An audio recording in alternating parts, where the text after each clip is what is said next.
This week on Aliens Explored, we will be discussing the strange tale of the Mowing Devil of 1678, in which a farmer, having argued with a local labourer over the going rate for harvesting his cereal crop, proclaimed that he would rather the devil mowed it instead.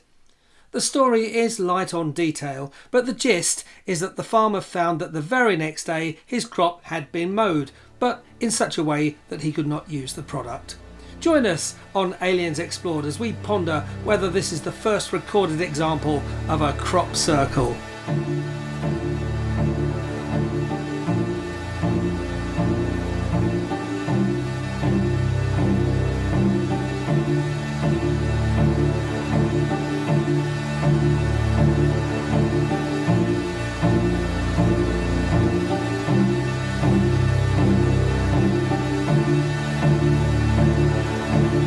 Aliens Explored is a weekly podcast exploring famous and obscure cases of UFO sightings, alien abductions and other strange events from both a believing and a sceptical perspective whilst keeping an open mind. I'm Stu Jackson, a professional actor and amateur ufologist with a particular interest in the crop circle phenomenon. I'll be debating that otherworldly visitations are real. The truth is out there. And I'm Neil Kelly. I'm a professional actor as well and used to work for the military as an intelligence analyst. I'll be arguing from a more doubtful point of view. I mean, it's all a bit far-fetched, isn't it?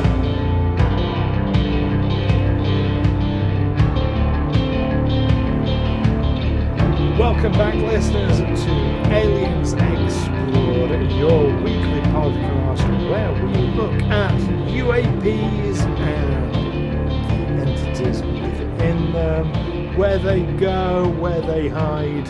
Nobody knows, but we try and investigate anyway and discuss what we can.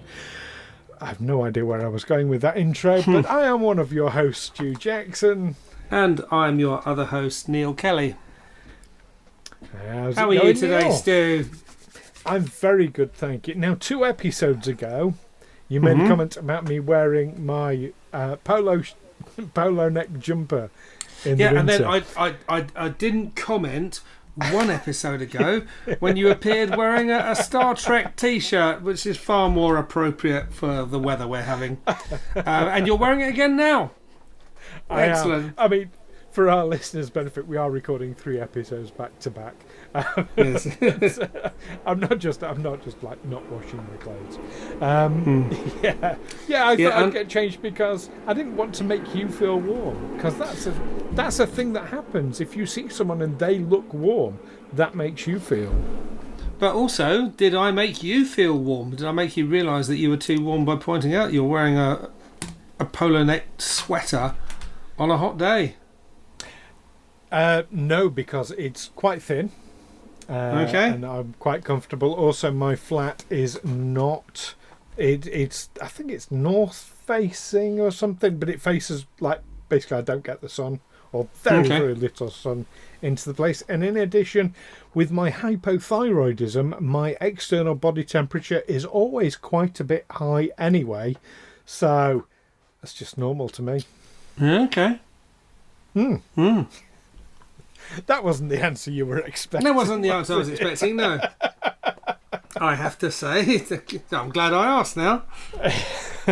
Speaking of unexpected things, if I was to have asked you before we came up with today's topic, when the oldest crop circle you thought was, what would you have said? I'd have thought probably 1980s or something. That's when people started noticing these things, wasn't it? You're not far out. 1960s is when they really started getting media attention. Okay. Because for a long time I'd heard about them but hadn't seen them. So I'd seen these little sort of areas of flattened crop in a field, which looked like there'd been some kind of whirlwind there that had sort of pushed them round in a kind of swirl. And flatten them, but then it was much later I saw pictures and thought, actually these look quite elaborate.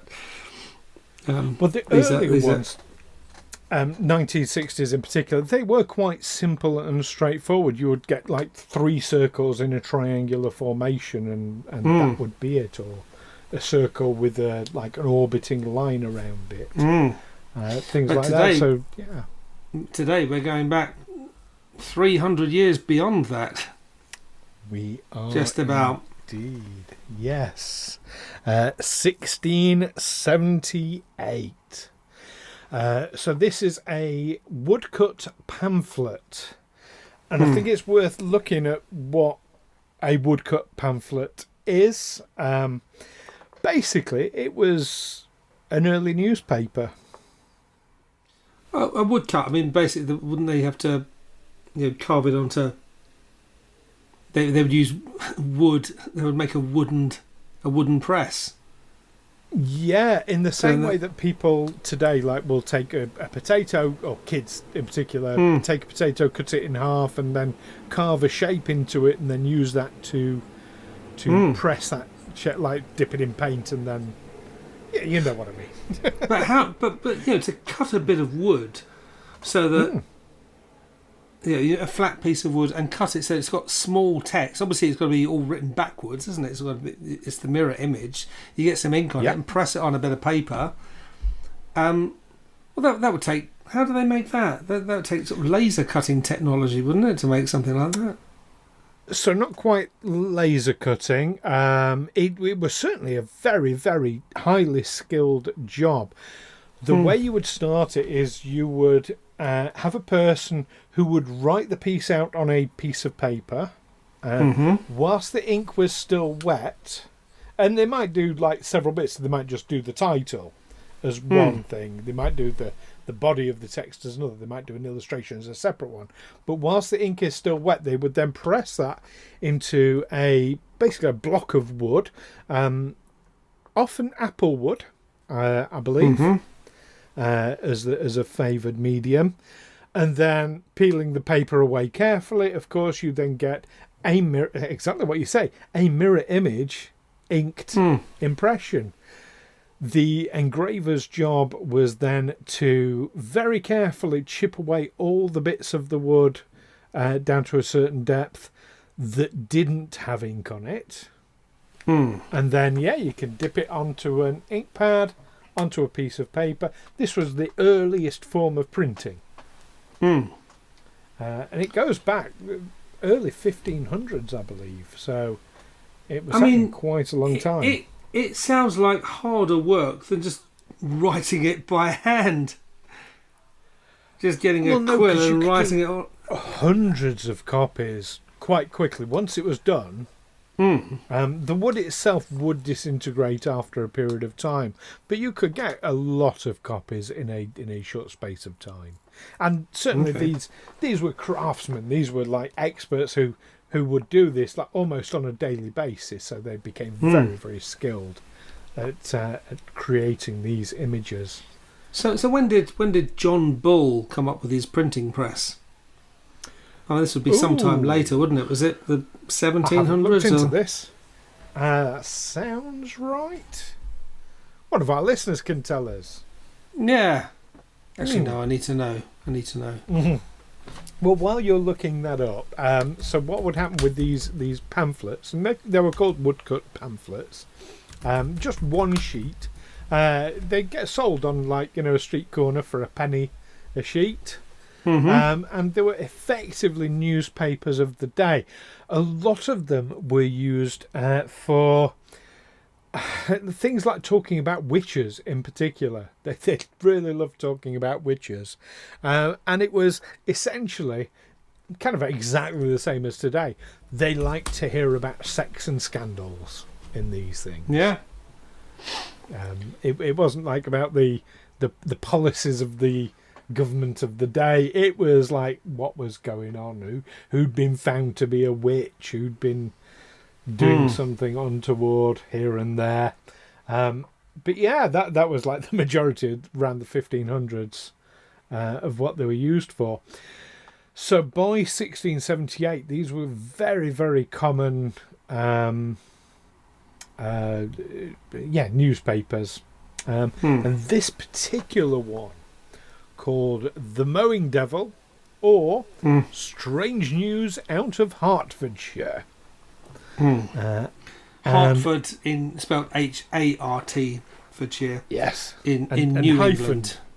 Hartford - Shire in New England. Hertfordshire. In the UK. That's it. Okay. Not New England. Oh, it is actually England. I see. This was England. Yeah. I'm thinking of Hartford, Connecticut. No. Hertfordshire, like up the road from me. Okay. So here's what's the essence of the story of the Mowing Devil? I can read the text as it was written. Okay. The Mowing Devil, or Strange News Out of Hertfordshire, being a true relation of a farmer who, bargaining with a poor mower about the cutting down 3.5 acres of oats upon the mower's asking too much, the farmer swore that the devil should mow it rather than he. And lo, it fell out that very night the crop of oats showed as if it had been all of a flame, but the next morning appeared so neatly mowed by the devil or some infernal spirit that no mortal man was able to do the like. Also, how the said oats lie now in the field, and the owner has not power to fetch them away. Do you want a translation? No, I thought there was more to the story. I thought it was that this landowner had gone to a local mower, offered him a price to mow his crop, to cut his crop. The mower said, no, I want more, asked for more money. The owner responded by offering less than his original offer. It doesn't sound like they're certainly not meeting each other halfway. They're going in opposite directions. Similar, just to sort of nitpicky tweak that slightly. Yeah. It says that the mower said, "Here's how much I want to cut your 3.5 acres," and the farmer says, "No, I'd rather the devil did it." Okay, so you got the farmer saying, for instance, "I'll offer you." Nope. Three offer shillings anything. to do it. Well, according to this, he approached the mower about cutting down 3.5 acres. So the mower said, "Okay, I'll do it for, say, 5 shillings." The farmer said. So the farmer didn't immediately say, "Well, what would you say to 4?" And then the mower said, "Well, 4.5 maybe." It didn't go that way. It was the mower said, "I'll do it." I mean, according to what was this other account that I read of it? That's quite a narrative that isn't mentioned. Yeah, it's got to be said. In the month of August 1678, a wealthy farmer in Hertfordshire saw that his 3.5 acres, so not 3.5 acres, but 3.5 acres of oats, they're saying here, were ready to be cut down. So he approached a poor neighbour who worked in the summer harvesting others' crops. The poor neighbour, as it behoved him, attempted to sell his labour for a good price, and so he asked a bit more than the going rate. This apparently incensed the wealthy farmer, who then offered the man much more under the usual rate than the poor man asked above it. Angry words ensued, and when the poor man tried to mollify his wealthy neighbour by agreeing to mow his crop at much less than the usual rate, the farmer declared that the devil himself should mow his oats before he should have anything to do with him. And of course that's what the devil apparently did. The farmer saw that his fields aglow that night as if they were on fire, but didn't go to investigate, didn't think, "Oh, I better go and seems to be a fire in my field, I better go and put it." It's probably that mower who I've just had an argument with. He's probably just gone and set fire to my crops. I'll go and catch him red-handed and string him up or whatever. But no, he didn't do anything till the next day and so it said also how the said oats lie now in the field and the owner has not power to fetch them away. So what does that bit mean? That there's some supernatural force around his crop that means that I have theories. He can't. Okay. I have theories, as you would imagine. Do. So, I have questions. The version that you just read out sounds like a propaganda version to me. The wealthy farmer, the poor man. It's like there's definitely. We are talking about a dispute between the guy who owns the land and owns the crop, and the guy who has to earn a living working on the land. Farmer might not have been the person who owned the land. Might have been the person who worked it. Well, then why doesn't he mow it? That was a very common thing back in the day. The local barons owned the land, but the farmers would be the ones who worked it and lived on it, and that. So, we don't know in this case though. But common threads. We know that the field was lit up. Looked like it was on fire. Is one way of recounting it. We don't know that. According to the next story, morning, it looks neatly mowed. Yeah. That no mortal man was able to do the like is an interesting phrase, and yet the owner has not the power to take them away. So a lot of cereologists or crop circle studiers say that this is the first account of a crop circle, and this is the reason why we're discussing this on a podcast about UFOs, because the way it relates to crop circles, and this being the first recorded case of a crop circle. Yes, even though it's just a strange news or a tale told in a woodcut pamphlet. Yes, of 1678.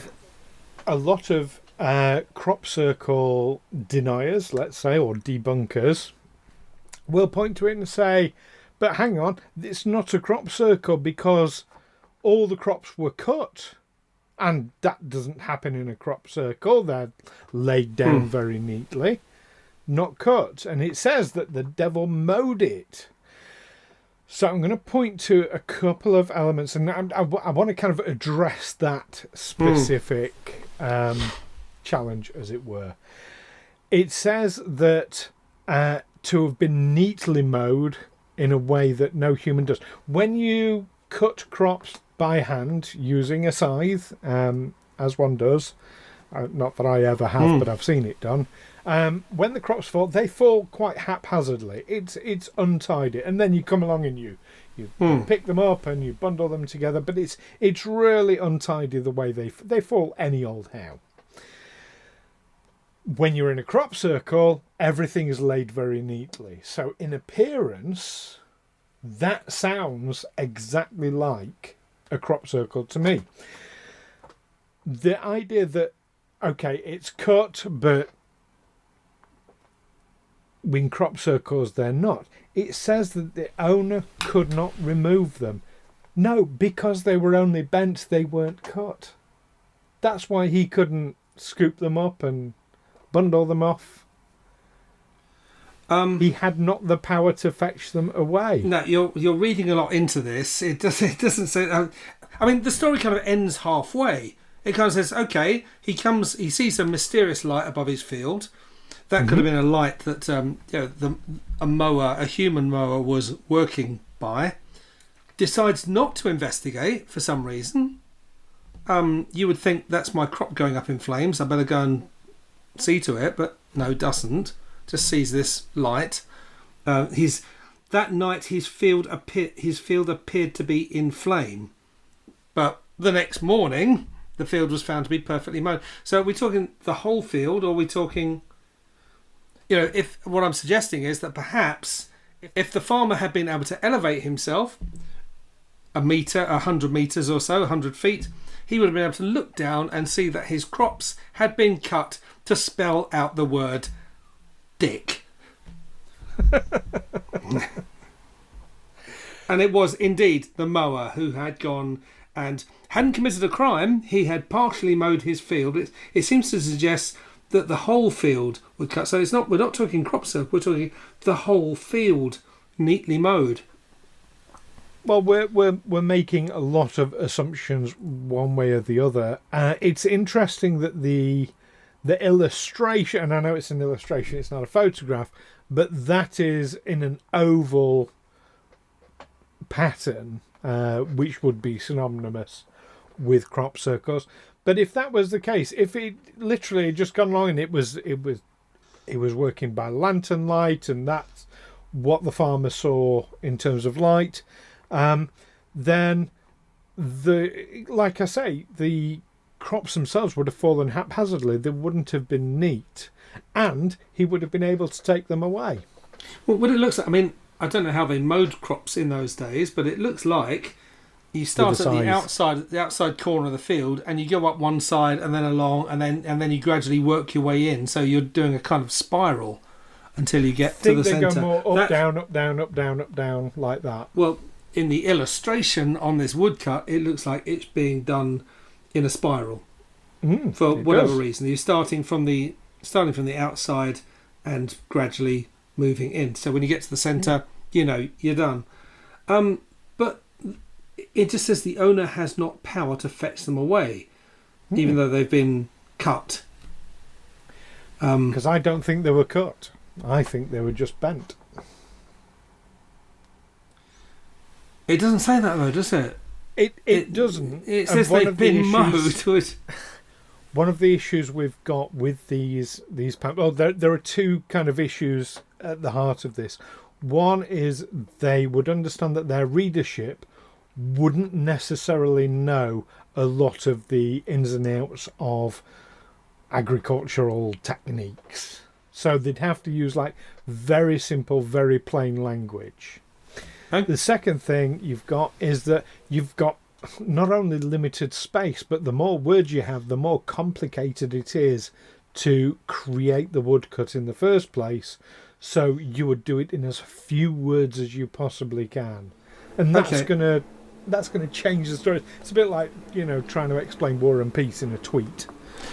We've talked about crop circles before, and one thing you've emphasised to me, the difference between extraterrestrial or these mysterious paranormal crop circles and human-made crop circles, where some guy's just going around with a bit of rope and a plank, is that those human-made ones with a bit of wood and plank, the crops are flattened and can't be harvested. So maybe it refers to that maybe the crops hadn't been neatly cut; they've just been flattened, so he can't harvest them. Isn't that a more likely interpretation?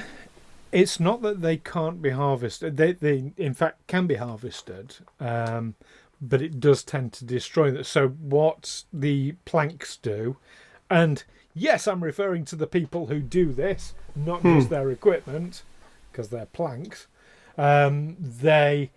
They break the stalk as they are compressing it, and that if the stalk is broken, the plant itself dies very quickly, and then it can't be used by the farmer.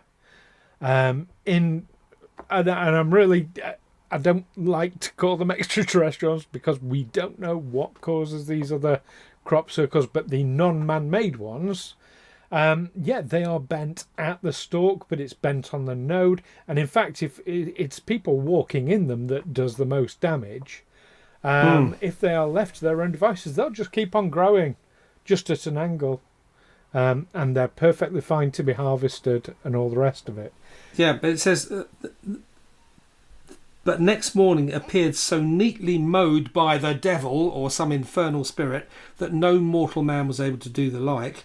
Also, how the said oats lie now in the field, and the owner has not the power to fetch them away. They've been rendered unharvestable. They've not been mowed. They've not been cut for him. They've been rendered unused. His field's been destroyed by something or someone. That's how I'm interpreting it. That it looks like they've been mowed, but when he's tried to pick them up, they're still attached.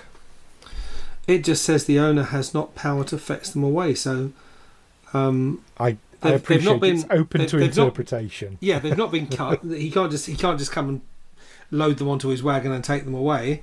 But also he can't hire someone else to do the job properly because they've been flattened in some way. Also, that's not the end of the story. I mean, what I want to know is, well, I'll be asking if I was back in 1678 then would be, well, so what happened next? Who got the blame for it? Remember, we took 1678. Well, the Salem witch trials were 14 years later in 1692. People still believed in this kind of thing. You know, something weird happens to your crop, you go looking for a witch. So, did anyone get the blame for it? Did someone summon? But was the mower blamed for summoning the devil, or maybe the landowner himself? He was accused of summoning the devil, albeit unintentionally. But you've called up a demon, and now look, it's destroyed your field. And maybe that was considered punishment enough. Okay, we won't hang you this time. We won't burn you at the stake this time because obviously you've been financially ruined. So let that be a lesson to you. And don't invoke the devil to do anything else ever again, or you'll be really for it. This might interest you, or might interest our listeners. I'm not going to say too much about it because it's going way off on a tangent. But it'd be interesting if after this you go away and Google when the last person was executed for witchcraft was. Last person executed. That was. Last person executed. Mm-hmm. Well, what do you think burning at the stake is? Or ducking ponds, or ducking straws, rather. Or are we talking, a modern day hanging in perhaps the 20th century? I know you and the listeners to Google that in your own time. I know there was a Witchcraft Act passed in 1759, I believe it was, and the act was that. It basically said we don't believe in this crap anymore, and anyone who accuses someone of being a witch will be held. They can be sued for slander or for libel, or if you claim to be a witch and that you have magical powers or magical potions, you claim healing powers or second sight or something like that, you can be done for fraud. Basically, we're not having any of this nonsense anymore. And the last person to be prosecuted under that act was a woman working as a medium in Portsmouth in 1944. Now, this ship had been sunk, and obviously it was a state secret, but obviously the Navy had told all the relatives of all the sailors that, so probably thousands of people knew that this ship had been sunk, but it was still officially a secret. Well, this medium living in Portsmouth undoubtedly heard about it, so she said she was getting a message from this guy who'd gone down with the ship. And she was arrested for revealing a state secret. And that was the last one. I was trying not to go down a tangent on that. No, but we are talking about the paranormal. We're talking about witchcraft, and we're talking about strange news out of Hertfordshire. But the story is so lacking in the important details. For me, I can't really tell what happened. And there's so much that's unexplained. I absolutely agree, and I agree it is open to interpretation, but to me there are just too many parallels with what we consider modern day crop circles, I'll say non-man-made ones. I think this stands as the first recorded crop circle. I think this stands as the first recorded fake crop circle where someone's deliberately gone and trashed someone's crop. Just the first recorded plank. And I'll do it by night, by torchlight, and because I know I don't care that the farmer will see the light in his field because he'll be too frightened to come out because he believes in the devil.